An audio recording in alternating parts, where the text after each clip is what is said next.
하나님은 가정을 매우 소중하게 여기십니다. 어느 정도 가정을 소중하게 여기시냐 하면요, 교회 못지않게 가정을 소중하게 여기십니다. 왜 그걸 알 수가 있느냐? 하나님은 교회보다 가정을 먼저 창조하셨기 때문에 그렇습니다. 그 구약 시대에는 가정을 통해서 하나님 나라 사역을 이어갔던 것입니다. 그러니까 교회 없이 가정을 통해서 이루어 가셨습니다. 그 정식 교회는 신약 시대의 오순절 성령 강림 후에 예루살렘 교회가 창립되고 그때부터 정식으로 교회가 출발을 하게 되었습니다. 그러니까 하나님께서는 직접 세우신 기관 두 가지가 있죠. 가정과 교회. 그러니까 오늘날에도 하나님은 교회와 가정을 통해서, 가정과 교회를 통해서 하나님의 사역을 이루어 가신다. 이것을 우리는 놓치지 말아야 됩니다. 명심해야 되는 겁니다. 아담과 하와 가정이 있었습니다. 하나님께서 그들에게 복을 주시면서 가정을 창조하시고 복을 주시고 그러면서 사명을 주셨습니다. 사명은 무엇인가 하니요? 모든 생물을 다스리라. 하나님이 창조하신 그 모든 것을 관리하라. 그런 의미가 되는 것이죠. 그러니까 아담과 하와 두 사람이에요. 두 사람이 다 할 수가 없죠. 그러니까 자녀들을 이제 낳아야 되는 거죠. 그래서 첫 번째 주신 명령이 생육하고 번성하여 땅에 충만하라. 그러니까 자녀를 많이 낳아가지고 내가 너희에게 준 이 사명을 함께 잘 감당해라. 이렇게 명령을 하셨습니다. 그래서 아담과 하와가 첫 번째 아들 낳은 이름이 누굽니까? 가인.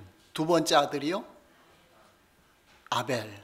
그 다음에 아벨이 죽고 나서 하나님은 또 그 아벨 대신에 그 자녀를 주셨습니다. 그 이름이 무엇입니까? 셋입니다.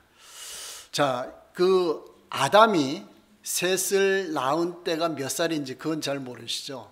우리 성경을 보야 알 수 있겠죠? 그러니까 창세기 그 4장 3절, 5장 3절이네요. 아담은 130세에 자기의 모양 곧 자기의 형상과 같은 아들을 낳아 이름을 셋이라 하였고 했습니다. 130세에 셋을 낳았다. 그런데 그 아들이 어떠냐?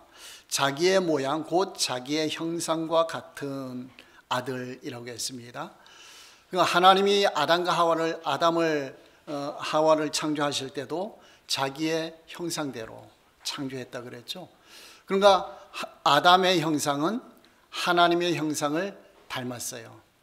그리고 비록 아담과 하와가 지금은 그 타락한 후에 에덴 동산에서 쫓겨난 상태에 있는 겁니다. 자, 그럼에도 불구하고 자기의 형상, 모양대로 이 아들을 낳았다라고 했어요.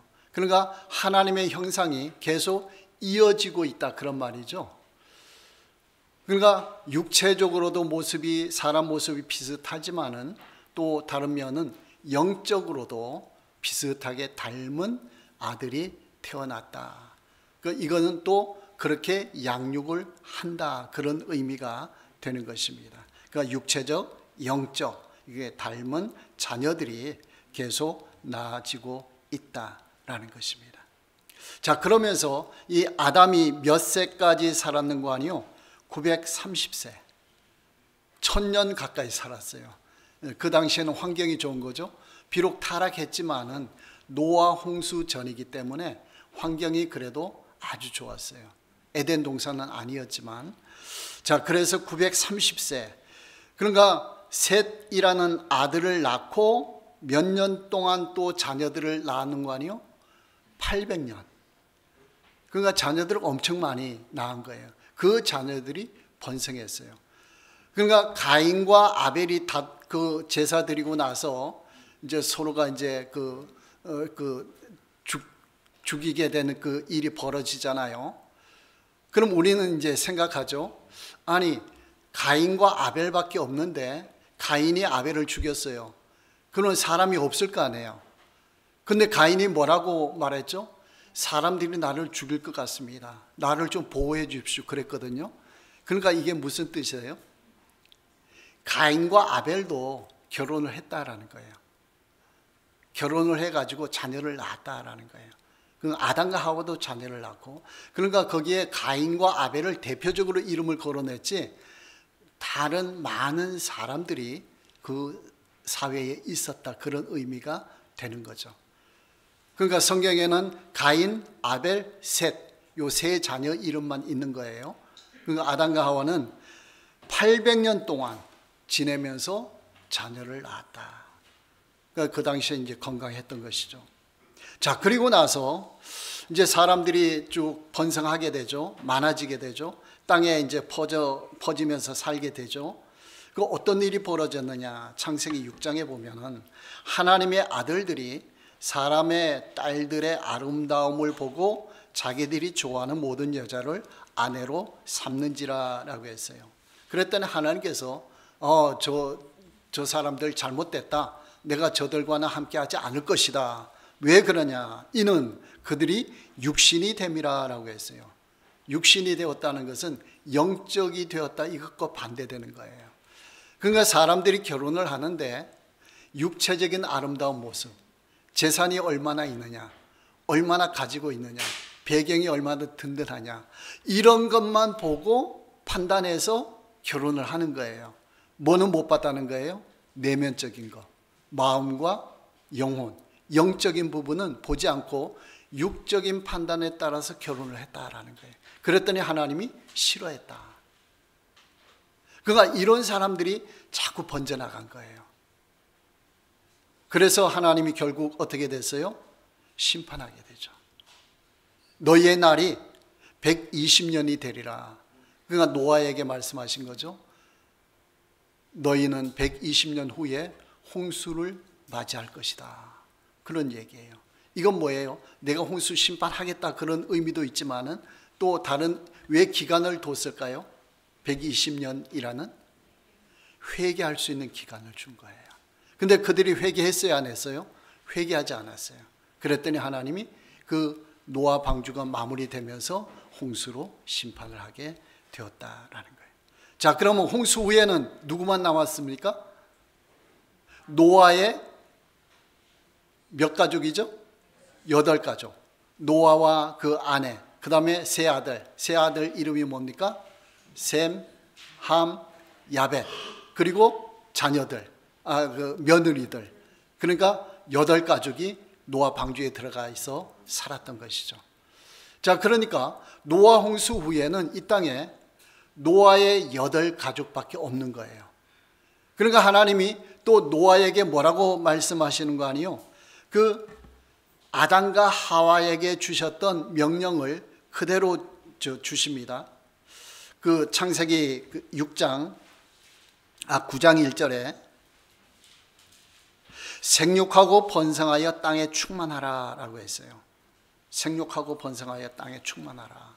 아담에게 주셨던 것과 똑같죠. 이제 8가족 밖에 없으니까 너희가 땅에 충만해야 된다, 번성해야 된다, 그렇게 말씀을 하십니다. 그 노아 홍수 후에는 식물이 아니고 동물도 먹을거리로 주시는 거예요. 왜 그럴까요? 노아 홍수 후에는 자연 환경이 바뀐 거예요. 기후가 바뀐 거예요. 그래서 살아가기가 힘든 환경이 되었어요. 힘든 환경이 되었기 때문에 오래 살지 못하는 거죠. 그러니까 힘을 내려면 고기를 먹어야 돼요. 그러니까 동물 고기를 너희가 먹어도 된다, 이제는 그렇게 허용을 하셨습니다. 자, 노아는 몇 세까지 살았느냐? 9장 29절에 보면은 950세. 노아는. 홍수는 언제 일어났느냐? 600세. 노아 600세에 홍수가 일어났어요. 자, 셈, 함, 야벳이 있죠, 아들이. 맏아들 셈이 몇 살 때 홍수가 일어나는 거 아니에요? 98세 때.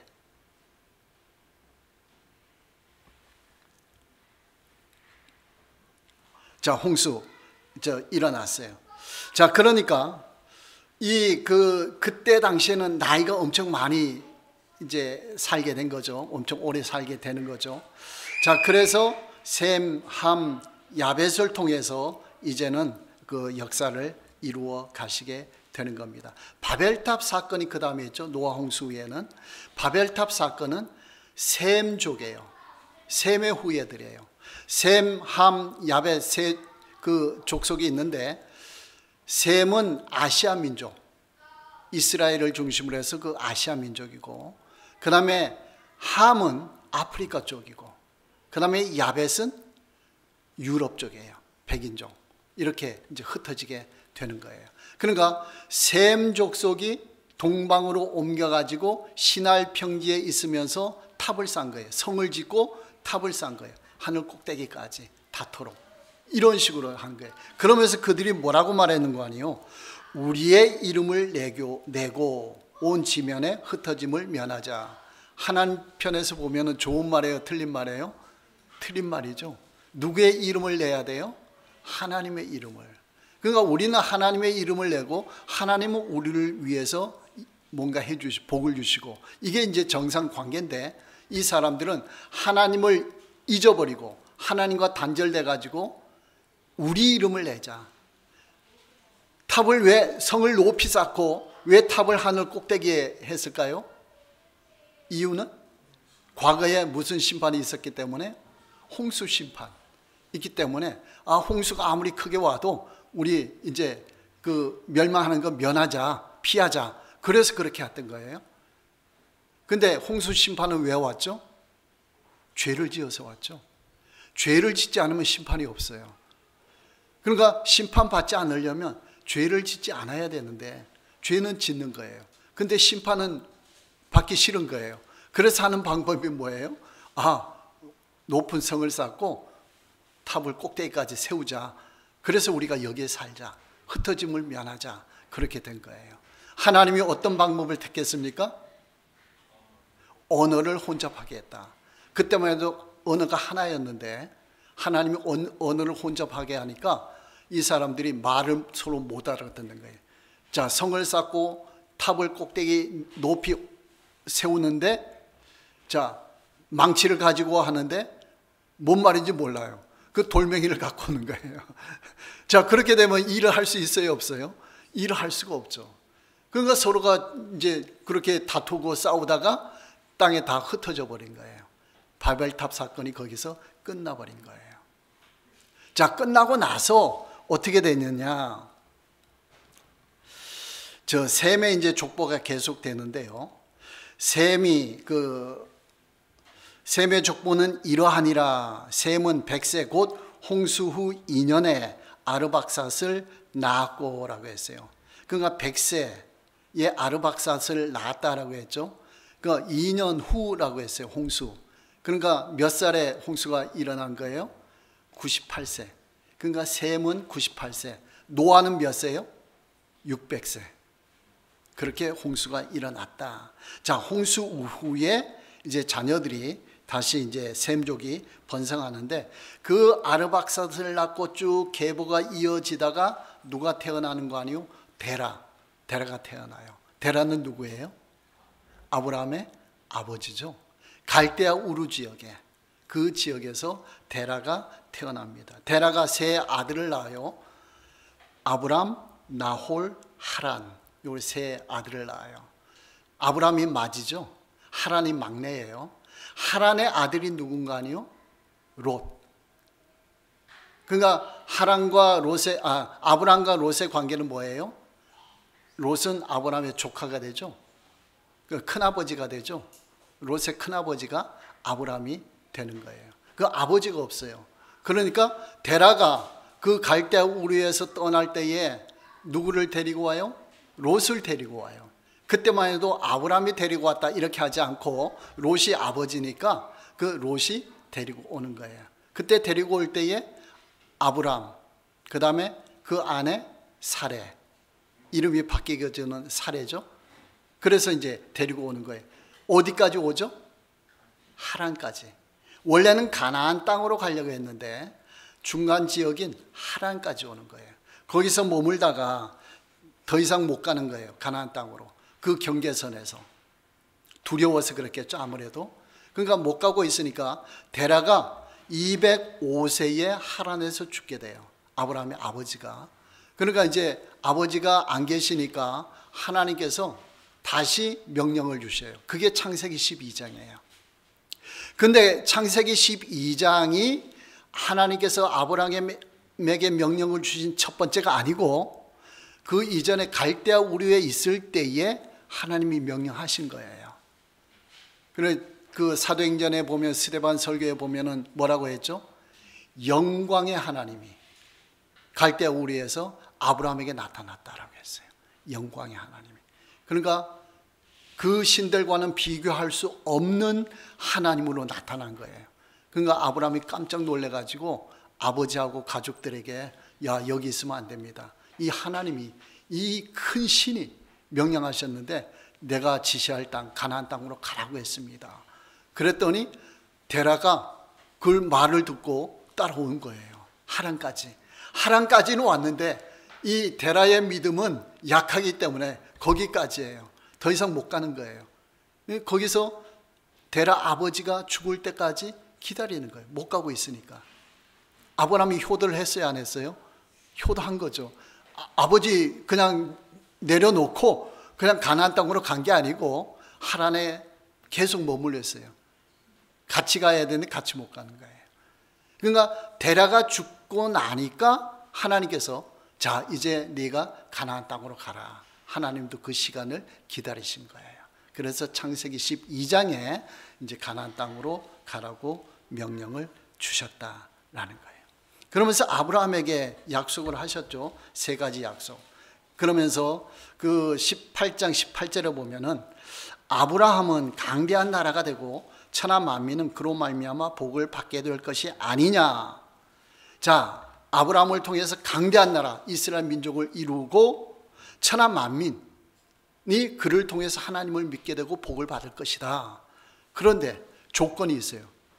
어떻게 행할 때에 이 사명, 이 축복이 이루어지는지. 그게 창세기 18장 19절이에요. 이게 중요한 말씀이에요.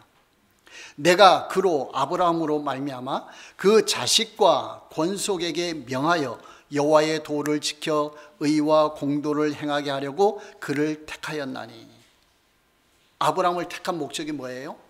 그 자식과 친척들에게 하나님의 말씀을 지키게 하려고 아브라함을 택했다라는 거예요.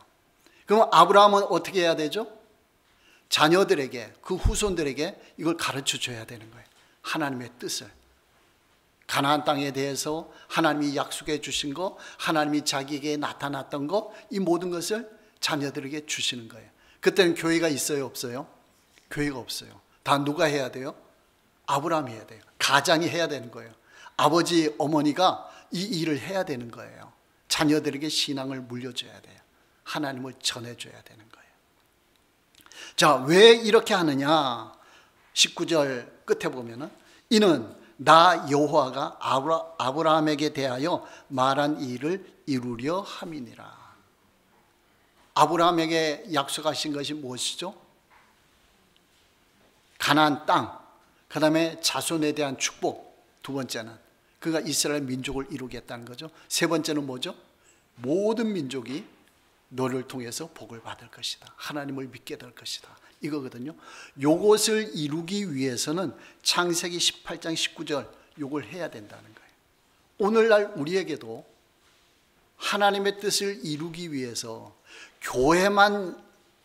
교회에서만 사역하는 게 아니고 어디에서도 사역해야 돼요?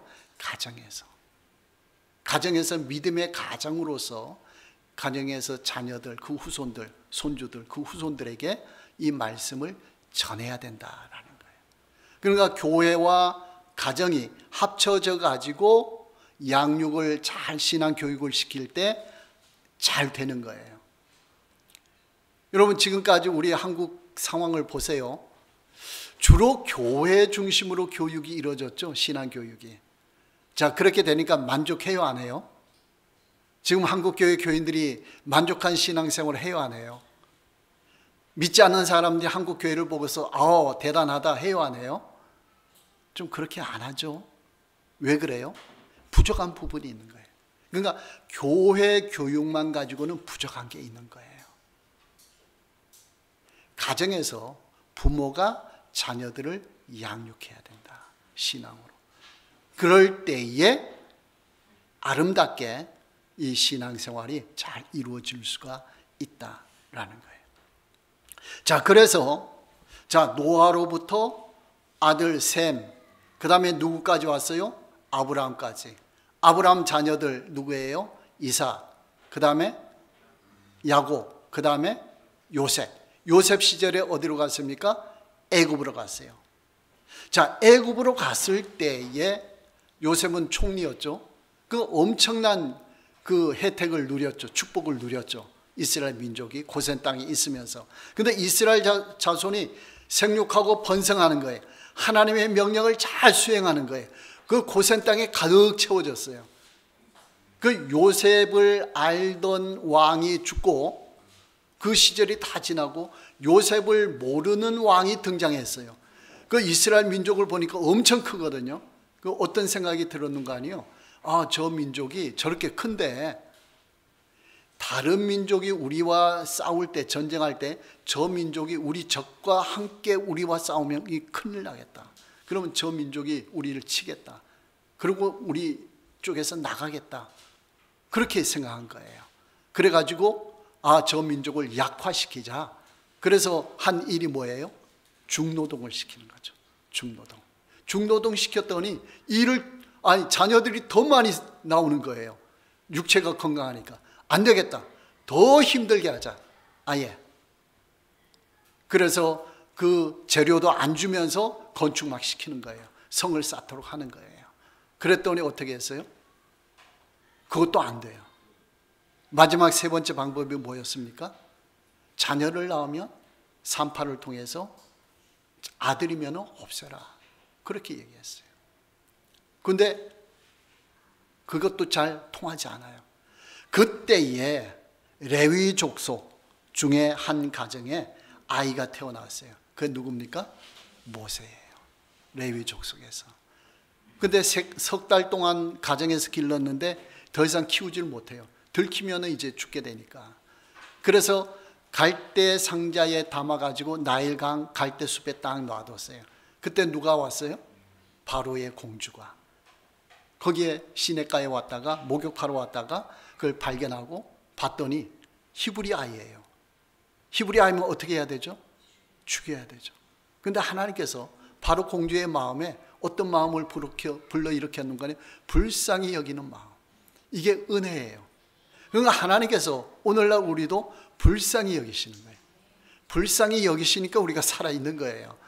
우리가 잘못한 대로 마음의 악한 생각대로 우리를 다 하나님이 막 매로치면은 우리가 살아남을 수가 없는 거죠. 그런데 우리를 불쌍히 여겨줘. 여러분, 부모가 자녀들도 불쌍히 여겨주고 사랑을 베풀어 주니까 있는 거지.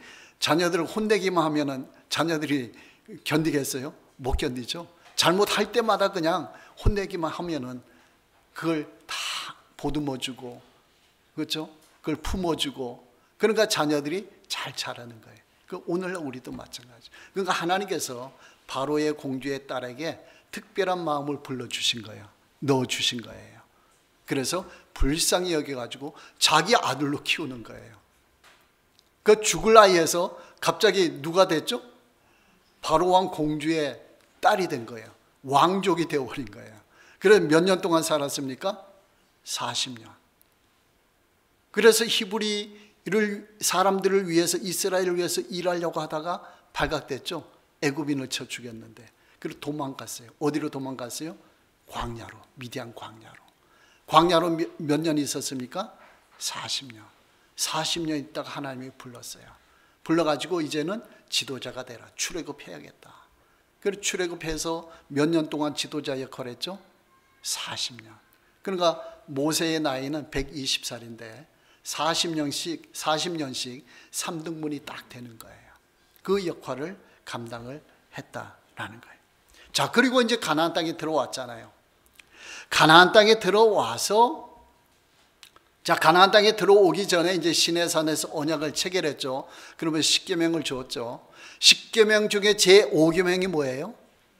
내 부모를 공경하라, 이거예요. 오늘 본문 말씀이죠. 십계명은 성경에 두 군데 있어요. 출애굽기 20장과 신명기 5장 두 군데 있어요. 그래서 제5계명이 오늘 본문인 거예요. 너는 내 하나님 여호와께서 명령한 대로 내 부모를 공경하라. 그리하면 내 하나님 여호와가 내게 준 땅에서 내 생명이 길고 복을 누리리라. 자, 지금까지 말씀을 통해서 내 부모를 공경하라라는 말의 의미를 알 수 있어요, 없어요? 알 수 있겠죠? 그러니까 요 부모를 공경하라라는 말은 효도하라라는 말하고는 차원이 달라요. 효도 잘해라, 그것과는 달라요. 이 부모님들을 통해서 자녀에게 신앙이 흘러가고 대를 이어서 흘러가면서 하나님의 뜻이 이루어지는 거예요. 구약 성경에는 무엇을 통해서 일했다고요? 가정을 통해서. 그러니까 시내산 언약에서 십계명을 주시고 거기에서 부모를 공경하라라고 했거든요. 그때는 교회가 없었잖아요. 그렇죠? 가정을 통해서 역사하시거든요. 그러니까 부모 공경한다는 것은 어떤 차원인 거 아니요? 하나님을 섬기는 차원인 거예요. 부모는 하나님의 대리자예요. 가정에서 대리자 역할을 하는 거예요. 그러니까 성경에 여러분 잘 보세요. 부모님께 효도하라라는 말이 있어요, 없어요? 효도라는 말이 없어요. 우리가 일상적으로 효도하라 그러잖아요. 요건 부족한 거예요. 효도하라는 것은 부모님을 그냥 잘 살펴드리라. 건강이라든가 모든 삶을 잘 살펴드리라, 그거예요. 그런데 성경에서 말하는 공경하라라는 말은 그런 의미를 넘어서는 거예요. 더 깊은 의미, 높은 의미가 있는 거예요. 존경하는 거예요. 존경하는 거예요. 우리가 누구를 섬기듯이요? 하나님을 섬기듯이 부모님을 섬겨야 된다, 그런 말이에요. 그럴 때에 신앙이 흘러가는 거예요. 자, 자녀들이 부모님을 거역하면 신앙 교육이 돼야 안 돼요? 안 되잖아요. 어렵잖아요. 이거 흘러가야 된다. 그러니까 자녀들이 할 일은 부모님을 공경하라. 그 성경에 하나님을 공경하라 그런 말도 있어요. 또 다른 말로 우리가 하나님은 경외하라 그러죠. 부모님을 경외하라 그런 말도 있어요. 그러니까 하나님과 부모님이 어느 정도는 동격이에요. 역할에 있어서 동격이 되는 거예요. 그 정도로 부모님이 중요하다라는 거예요. 그러니까 자녀들은 부모님을 잘 어떻게 해야 돼요? 공경해야 되고, 부모님은 대신 어떻게 해야 될까요? 자녀들을 잘 양육해야 되겠죠. 신앙적으로 잘 양육해야 돼요. 자, 오늘 찬송가에도 가사에도 나오고 했는데 성경 말씀을 가르쳐주고, 근데 우리 부모님들 중에 믿지 않는 부모님들이 계시잖아요. 그렇죠? 그 부모님들은 어떻게 하는가?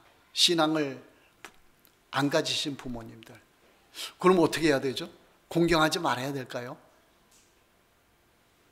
그러니까 이걸 잘 구분하셔야 돼요. 신앙이 있는 부모님은 영적으로 우리를 양육을 해 주신 거예요. 그렇죠? 영적으로, 신앙적으로.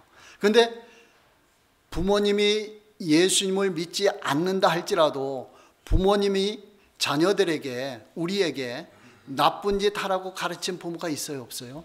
없어요. 착한 일하고 좋은 일하고 잘 살아야 되고 이런 것을 다 말씀하셨죠? 이게 좋은 것이잖아요. 이것은 일반 은총이라 그러는 거예요. 일반 은총. 특별 은총은 성경 말씀을 가르치는 것이고 믿음을 가르치는 것이고, 특별 은총 말고 일반 은총은 좋은 말씀으로 양육해 주는 거예요. 그러니까 낳으시고 길러주시고 이건 똑같잖아요. 똑같잖아요.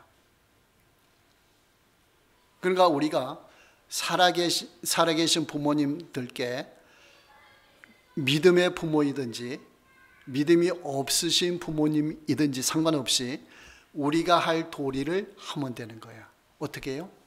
공경하면 되는 거예요.